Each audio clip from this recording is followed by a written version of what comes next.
I'm joined by UNISA Political Sciences lecturer Mudiegi Nzwane. Good evening and thank you so much for your time. We're going to get into the issue of the public protector in a moment, but just looking at the voting and how this afternoon's vote has been split. You had some of the smaller parties such as your ATM, your Al-Jamaa, the PAC voting against this motion of no confidence alongside the EFF. When you look at the reasons for why these parties were voting against this particular inquiry, do you think that they have common ground? Good evening, Kathy, and thank you for having me, and good evening to your viewers at home as well. Kathy, it was clear from throughout when the DA put the motion on the table that there's already differing views when it comes to the opposition itself, with the DA pushing for this motion to question Advocate Mkhwebane's fitness to hold office, while on the other hand we had EFF and other opposition parties in support of Mkhwebane. Well, they are bringing forth similar arguments, but now it becomes a challenge now when we go to the vote. Again, it's not just the opposition having opposing arguments with the DA pushing for the impeachment of Mkhwebane, and then the other opposition parties in support of Mkhwebane to go ahead and finish her term.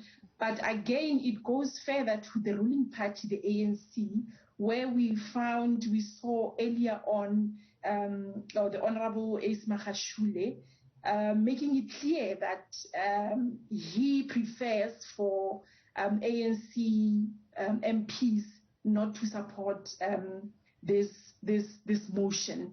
In fact, he put it that if you are of sound mind as an MP, you cannot support this motion. And his main reason was that it's a motion that is put forward by the opposition, which is the DA. And then there was another spin again, where we had now another ANC member who was now encouraging ANC MPs to actually support this motion and sort of encourage the rule of law. So that is a very difficult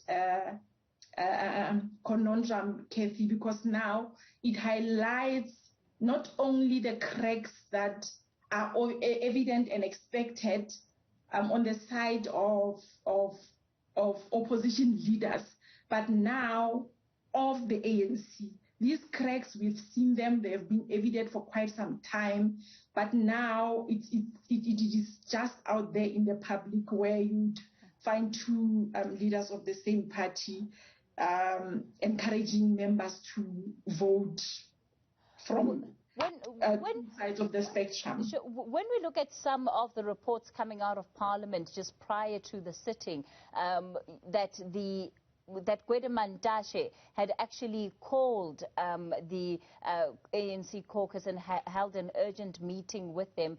How instrumental do you think that was in terms of ensuring that everybody will toe the line? Because we had the likes of Mervyn Abrams being very vocal, and he had some supporters within the ANC benches on not voting in favour of this motion. You know, Kathy, they were both influential, but I think it's important to note that the appointment or the office, the appointment of Advocate Mkhwebane, it is a political affair. So Ace Magashule, when he made those utterances, it was a clear indication of panic on the side of the faction that supports Advocate Mkhwebane. It was a clear indication of worry, of panic, of this can go either way. And then again, on the part of Mkhwebane, it was a much needed balance for those who were not for the instruction that came from Ace Magashule. So it could go either way. And then we have the Honorable Ace Magashule, who's tainted by the challenges that he went through in recent times. That also brings back the element of really, if we support this motion that is pushed by the Honorable Ace Magashule, what are we putting forth? What are we upholding as the members of parliament? So it's a really challenging time for the ruling party, and but it was a good balance for the members who were now indecisive, or rather didn't want to show a clear line of favor that I fall or for the support or not for the support of instruction from the ruling party. All right, we're going to leave it there for tonight. Thank you so much for your time. Mudiehi Ntswane is a political lecturer with UNISA.